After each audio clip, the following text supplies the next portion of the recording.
복음서에는 우리 예수님의 어린 시절에 대한 기록이 거의 나와 있지 않죠. 오직 예수님의 공생의 3대 사역, 가르치고 전파하고 치유하시는 그 사역 중심으로 기록되어 있을 뿐만 아니라 우리를 죄와 사망에서 구원하여 주신 십자가 죽으심과 부활 중심으로 복음서가 기록되어 있습니다. 그래서 복음서에는 우리 예수님의 어린 시절에 관해서는 누가복음 2장에 딱 한 가지의 이야기가 기록되어 있는데요. 그 이야기는 바로 예수님께서 12살이 되셔서 유월절 절기를 지키기 위해 부모님과 함께 예루살렘 성전에 올라가셨다라고 하는 그 이야기예요. 그런데 이 이야기에는 세 가지 중요한 포인트가 있습니다. 첫 번째 포인트는 예수님께서 부모님과 함께 예루살렘 성전에 올라가셨다라고 하는 것이 첫 번째 포인트고, 두 번째 포인트는 절기를 마치고 내려오실 때 그 부모가 예수님을 잃어버렸다라고 하는 것이 두 번째 포인트고, 다시 예루살렘으로 돌아가서 예수님을 찾았는데 그 예수님께서 성전에 계셨다라고 하는 것이 세 번째 포인트입니다. 오늘은 이 세 가지 포인트를 중심으로 같이 말씀을 묵상하는 시간을 가져볼 텐데, 첫 번째, 예수님께서 12살이 되셨을 때 유월절이 되셔서 부모님과 함께 예루살렘 성전에 올라가셨어요. 여러분, 이스라엘 백성들은 1년에 반드시 세 차례 예루살렘 성전에 올라가야 되는 절기가 있었습니다. 이스라엘의 3대 큰 절기가 유월절, 칠칠절, 초막절이 있는데 이 세 절기만큼은 다 예루살렘 성전에 전 국민이 다 올라가서 절기를 지켜야 되는 거예요. 율법에 그렇게 명령하신 말씀이 많이 있는데 그 중에 한 말씀만 본다면 신명기 16장 16절 17절 말씀에 이렇게 기록되어 있습니다. 같이 읽을까요? 너의 가운데 모든 남자는 1년에 3번 곧 무교절과 칠칠절과 초막절에 내 하나님 여호와께서 택하신 곳에서 여호와를 배웁되 빈손으로 여호와를 배웁지 말고 각 사람이 내 하나님 여호와께서 주신 복을 따라 그 힘대로 드릴지니라. 그렇게 말씀을 하고 있어요. 여러분, 이 말씀에 보면 성전에 모여라 라고 하는 말씀은 없어요. 왜 없느냐? 당연하기 때문에 그래요. 대신에 그 성전이 주시는 의미가 무엇인지는 말씀하고 있죠. 16절에 보면 성전은 하나님께서 택하신 곳이다. 그리고 성전은 하나님을 배웁는 곳이다. 그렇게 말씀을 하고 있습니다. 여러분, 그런데 이스라엘 전역에서 모든 백성들이 성전으로 올라가는 건 보통 큰일이 아닙니다. 왜냐하면 그 당시에는 다 걸어야 되잖아요. 그러면 집에서부터 성전까지, 예루살렘 성전까지 가는데 일주일, 성전에서 절기를 지키는데 일주일, 돌아가는데 일주일, 거리에 따라서는 심지어 한 달을 사용해야 됩니다. 그러면 한 달의 시간, 그리고 들어가는 먹고 쓰는 비용들을 생각하면 거의 1년에 석 달을 성전에 올라가고 절기를 지키고 내려오는데 사용해야 되는데 보통 어려운 일이 아니었어요. 그럼에도 불구하고 우리 하나님은 그렇게 절기를 지키라고 명령을 하셨죠. 그런데 이스라엘 백성들이 현실적으로 그렇게 3번 절기를 지켰느냐? 못했어요. 그래서 보통 일반적으로 보면 3번의 절기 가운데 한 번 정도 절기를 지키려고 예루살렘 성전으로 올라갔고요. 올라가도 일주일 동안 내내 있지를 못하고 가면 하루나 이틀 정도 지키고 집으로 돌아가는 것이 일반적이었어요. 이런 생각 한번 해보게 되네요. 예나 지금이나요, 원칙과 현실, 원칙과 편의 앞에서 사람들은 참 갈등하는 것 같아요. 하나님께서 주신 원칙은 1년에 3차례 성전에 올라가라고 하였는데 현실적으로 한 번 올라갔고, 일주일 내내 성전에 머물면서 절기를 지키라고 하였는데 편의적으로 하루나 이틀 지키는 것을 보면 예나 지금이나 우리 사람은 원칙과 현실, 원칙과 편의 앞에서 참 갈등하는구나 라고 하는 것을 보게 됩니다. 그럼 여러분, 하나님께서 아예 절기를 현실적으로 지킬 수 있도록 그렇게 수정해 주셨으면 어떻을까, 이런 생각을 해볼 수 있어요. 그런데 여러분 한번 생각해 보세요. 원칙을 자꾸 현실과 편의로 수정해 가다 보면 결국에는요, 사라지게 되고 마는 거예요. 여러분, 예수님의 부모님인 요셉과 마리아가요, 절기가 돼서 예루살렘 성전에 올라갔어요. 그런데 원래 예루살렘 성전에 올라가는 것은 13세 이상의 남자에게만 의무사항이었고요, 여자와 13세 이하의 아이에게는 의무사항이 아니에요. 그것은 그냥 자기 신앙으로 선택하면 되는 거였어요. 여러분, 요셉 가정이 부유한 가정이 아니에요. 가난한 가정이에요. 그럼에도 불구하고 예루살렘에 지금 올라갈 때 요셉만 올라가지 않고 여자였던 마리아도 올라가고 13세가 아직 안 된 예수님도 같이 올라갔어요. 무엇으로 올라간 겁니까? 믿음으로, 신앙으로 올라간 거예요.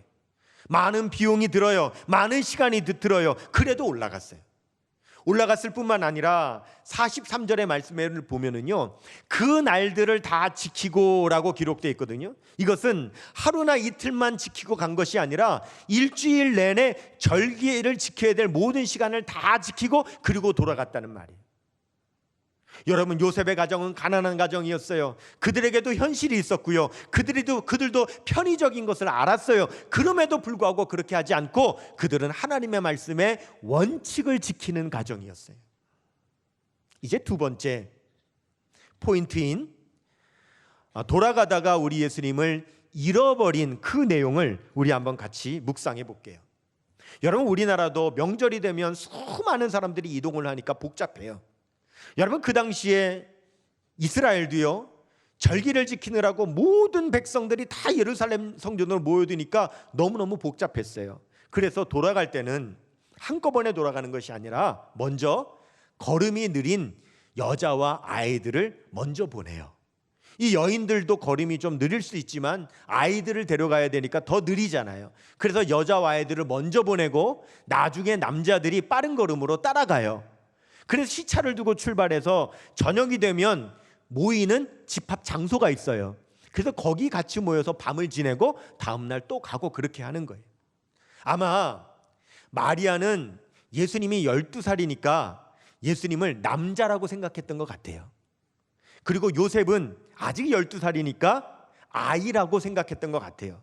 그래서 마리아는 뒤에 남자 편에 오겠지, 요셉은 아이니까 앞에 엄마랑 같이 갔겠지, 이렇게 생각한 거예요. 그리고 하룻길을 가고 저녁에 집합장소에 가보니 예수님만 없는 거예요. 친척 중에 찾았는데도 없어요. 아무 데도 없어요. 어떡합니까? 돌아섰어요. 예루살렘으로 돌아오는 그 길에서 오는 사람들을 보면서 혹시 나사렛에서 사는 12살짜리 어린아이 못 봤습니까? 사람들에게 물어보면서 그렇게 예수님을 찾아서 예루살렘까지 왔어요. 요한복음 10장에 보면 예수님께서 목자가 되셔서 양을 찾으실 때 양의 이름을 불러가며 찾으신다고 말씀하세요. 요한복음 10장 3절 말씀해요. 같이요. 문지기는 그를 위하여 문을 열고 양은 그의 음성을 듣나니 그가 자기 양의 이름을 각각 불러 인도하여 내느니라. 목자는요, 양의 이름을 불러서 찾는 거예요. 하나님은요, 우리의 이름을 불러주신다고 말씀을 하세요.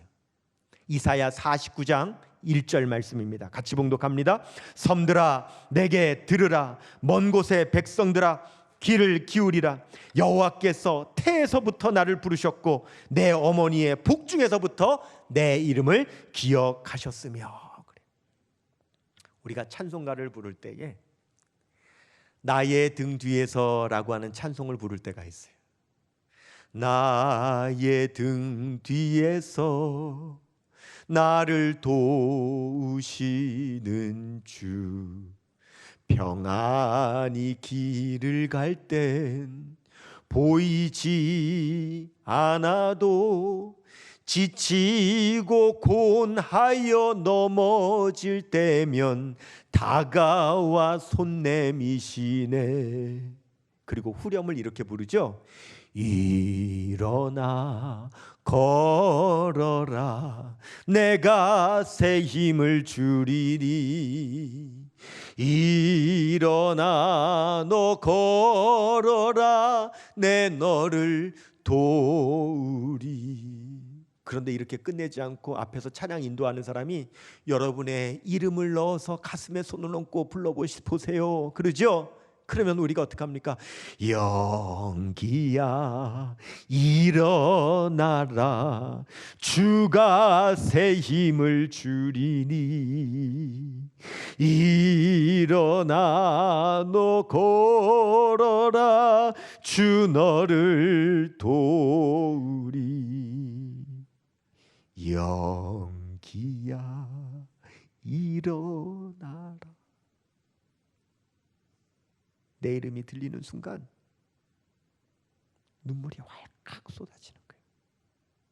코끝이 찡해지고 마음이 뭉클해지고 눈물이 픽 하고 도는 거예요. 20년 전에 자정이 넘은 시간 저는 홀로 강단에서 내려오지 못하고 밤새 서러워 기도하고 있었어요. 그때 저벅 내 뒤까지 걸어오신 주님께서 저의 이름을 불러주셨어요. 정확하게 3번. 귀로 들리는 그 주님의 음성이 얼마나 큰지 천둥 번개가 쳐도 그렇게 클 수가 없는 어마어마하게 큰 소리로 제 이름을 부르시는데 귀가 아픈 것이 아니라 그렇게 부드러울 수 없는 그 음성으로 제 이름을 부르셨는데 제가 저의 이름을 부르는 그 음성을 듣고 그 자리에서 기절했어요. 그리고 밤새도록 깊은 환상을 봤어요. 새벽에 깨어 일어났는데 저의 깊은 고통과 저의 상처가 다 치료돼 있었어요. 그리고 20년 동안 주님께서 그렇게 불러주셨던 저의 이름의 음성을 듣지를 못했어요. 때로는 힘들고 어려울 때 주님 그때처럼 저의 이름 좀 불러주시면 좋겠어요. 그렇게 소망할 때가 있는데 주님께서 안 불러주세요. 그럴 때는 이런 생각이 들어요. 아마 내가 지금 그때만큼 힘들지는 않은가 보다. 그래서 아직은 내 이름 안 불러주시나 보다. 그렇게 생각하고 그냥 감사해요. 여러분, 주님은 우리를 아세요. 주님은 우리의 이름을 아셔서 주님은 우리의 이름을 불러주세요. 요셉과 마리아는 그렇게 주님의 이름을 부르면서 그렇게 예수님을 찾았던 거예요. 오늘 이야기의 3번째 포인트, 성전에서 예수님을 찾았던 그 이야기를 이제 살펴볼게요. 예수님을 찾았는데 예수님을 미아보호소에서 찾지 않았어요. 예수님을 성전에서 찾았어요.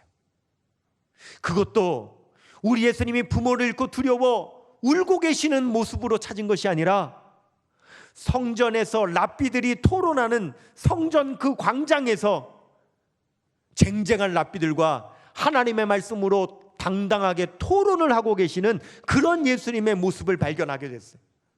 놀라움의 연속이에요. 그 성경학자들은, 그 랍비들은요, 예수님께서, 그 어린 예수님께서 말씀을 놀랍게 해석하시는 그 지혜에 놀라고 있었고, 요셉과 마리아는 울지 않고 있는 예수님에 놀랐어요. 마리아가 예수님에게 왜 부모를 이렇게 근심시켰느냐라고 그렇게 묻자 우리 예수님께서 이렇게 대답하세요. 49절이에요. 같이 읽겠습니다. 예수께서 이르시되 어찌하여 나를 찾으셨나이까? 내가 내 아버지 집에 있어야 될 줄을 알지 못하셨나이까 하시니 그랬어요. 여러분, 이 말씀에 우리 놀랄 필요 없어요. 아니 12살짜리가 어떻게 저런 말을 하는가? 여러분, 놀랄 필요 없어요. 여러분, 예수님은요 본래 하나님의 아들이세요. 요셉과 마리아도 그 사실을 알았어요. 12년 전에 예수님 수태될 때에 천사가 네가 수태하는 그 아기는 바로 하나님의 아들, 우리 인류를 구원할 메시아 그리스도라고 알고 예수님 잉태하고 해산해서 12년 동안 길렀어요. 그런데 12년 동안 키우면서 요셉과 마리아도 잊어버렸던 거예요. 아, 맞다. 그리고 그 기억을 환기시켰어요. 아, 저 아이는 본래 하나님의 아들이시지. 그리고 다시 기억한 거예요.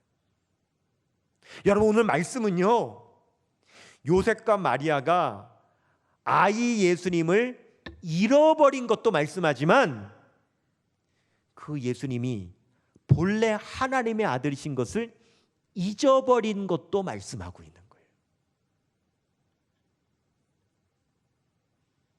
그래서 예수님을 3일 만에 찾았다고 하는 말씀이 의미가 있는 것이요, 첫날은 가느라고 하루, 그 다음에 돌아오느라고 하루, 그러면 세 번째 날 바로 찾았어야 되는데 3일이 꼬박 걸린 것은 예루살렘에 돌아와 가지고 예수님을 어디서 찾았느냐?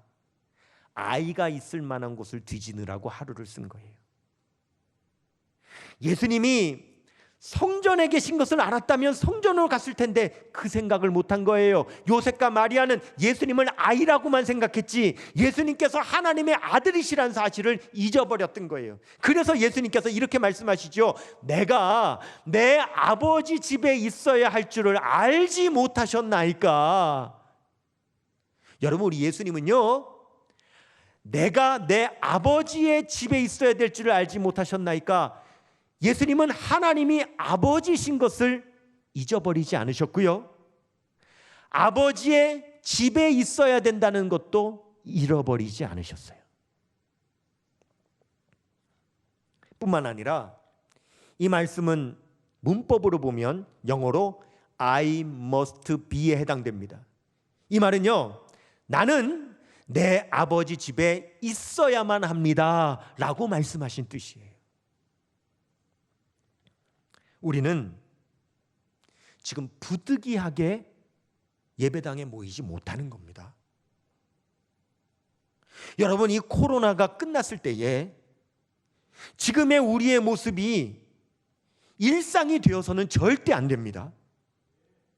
그때 가서도 여러분 예배 드리실 때는 예배당에서 드리시든지 온라인이나 영상으로 드리시든지 여러분 선택대로 하시면 됩니다. 현실에 맞게 하시면 됩니다. 편의대로 하시면 됩니다. 여러분, 그렇게 해서는 절대 안 됩니다. 그렇게 되면은요 여러분 교회 예배는 사라지는 거예요. 지금은요 눈물을 머금고 우리가 겪고 있는 거예요. 그 사실을 잃어버려서는 안 돼요.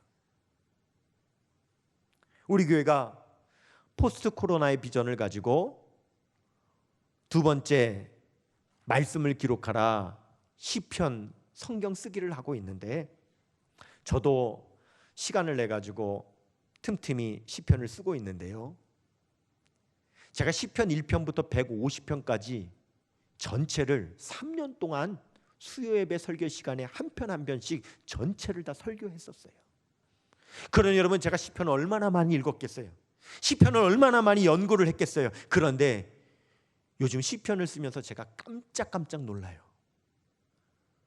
시편에 이런 말씀이 있었나? 아니, 이 말씀은 지금 나에게 주시는 말씀이네? 이러고 제가 얼마나 놀라는지 몰라요. 여러분, 시편의 대다수는 다윗이 썼잖아요. 시편에 보면 다윗은요 극도의 핍박과 서러움 속에 있어요. 그래서 시편을 쓸 때 다윗은 시편 안에다가 다윗의 그 고통스러운 마음을요 그대로 다 토로하는데요, 막 욕을 하고요, 심지어는 원수를 향하여 분노와 저주를 막 퍼붓습니다. 그런데 어떤 시편도 다윗의 욕으로 끝나는 시편은 하나도 없어요. 원수를 향하여 저주를 퍼붓다가 끝나는 시편은 하나도 없어요. 처음에는 너무나도 원통하고 너무나도 서럽고 너무나도 분해서 하나님께 욕과 온갖 분노와 저주를 원수를 향하여 막 쏟아내는데, 말씀을 깊이 보면 그 가운데 하나님께서요, 그 이야기를 다 들으시는 가운데 다윗의 마음을 만지세요. 그래서 다윗이 다시 마음이 차분해져서 인내하면서요, 하나님, 지금은 내가 서럽지만, 지금은 내가 핍박 가운데 있지만 분명히 끝내는 하나님께서 승리하게 하여 주실 줄로 믿습니다. 그리고 승리케 하실 하나님을 믿고 찬양으로 끝내지 욕으로 끝내는 시편은 한 편도 없습니다. 우리는요, 지금 다윗이 아둘람굴에 숨어 있는 것처럼 우리도 지금 서러운 시간을 보내고 있는데요, 그래도 반드시 하나님께서 우리를 승리하게 하여 주실 줄로 믿습니다. 그래서 우리는 인내하며 승리하게 하여 주실 우리 주님을 우리는 찬양하는 거죠. 다니엘이요, 예루살렘에서부터 멀리 떨어져 있는 바벨론의 포로로 사로잡혀가 있지만 다니엘은 항상 예루살렘으로 향하여 난 창문을 열고 기도를 해도 그 방향으로 기도했습니다. 왜요? 내가 지금 예루살렘 성에 갈 수는 없지만, 내가 성전에서 예배할 수는 없지만 창문이라도 그쪽을 열고 내가 기도해야 내가 하나님을 잃어버리지 않기 때문에, 내가 하나님을 잊어버리지 않기 때문에 다니엘은 그렇게 했던 거예요. 비록 우리가 그런 서러운 시절을 겪고 있지만, 그런 어려운 시간을 보내고 있지만, 우리도요, 포항성결교회 성도라면 예배당을 향하여 열린 창문이라도 열고 하나님의 예배당을 사모하면서 나도 예수님 잃어버리지 않겠다고, 나도 예수님 잊어버리지 않겠다고, 우리도 그렇게 오늘도 주님을 찾아야 될 줄로 믿습니다. 엊그제 신문을 보니까요, 미국은요, 코로나가 지나고 나면 미국의 기독교인들이 5분의 1로 줄어들 거라고 예상한답니다. 한국은요, 코로나가 지나고 나면 기독교인 5분의 1이 줄어들 거라고 예상한답니다. 5분의 1로 줄어들든 5분의 1이 줄어들든, 여러분, 왜 코로나 때문에 왜 기독교인들이 줄어야 합니까? 아니, 왜 코로나 때문에 예수님을 잃어버려야 합니까? 왜 예수님을 잊어버려야 됩니까? 여러분, 그것은요, 바이러스 때문이 아닙니다. 뭐 때문입니까? 그 바이러스 때문에 예배당에 모이지 못하는 그 일이 길어지면서 벌어지는 일이 아닙니까? 우리가 비록 힘들고 어렵고 서러운 시절을 보내지만 그럼에도 불구하고 나는 결코 예수님을 잃어버리지 않겠다고, 나는 결코 우리 예수님을 잊어버리지 않겠다고 오늘도 그렇게 결심하며 우리를 찾아 우리의 이름을 부르시는 그 주님의 음성을 듣고 주님으로부터 위로받고 힘을 얻으시는 우리 모든 성도님들 다 되시기를 주님의 이름으로 축원합니다.